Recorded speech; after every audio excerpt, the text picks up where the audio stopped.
Today's tutorial focuses on turning skin into a reflective metallic surface.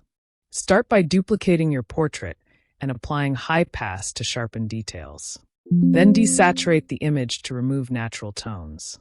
Use curves to deepen shadows and brighten highlights, creating that metallic contrast. Add a gradient map using silver, blue, and white tones. Set it to soft light and adjust opacity until it resembles brushed metal. Enhance specular highlights with a small white brush set to overlay and paint along cheekbones, nose bridge, and jawlines. Add a faint bluish glow around edges using outer glow set very low.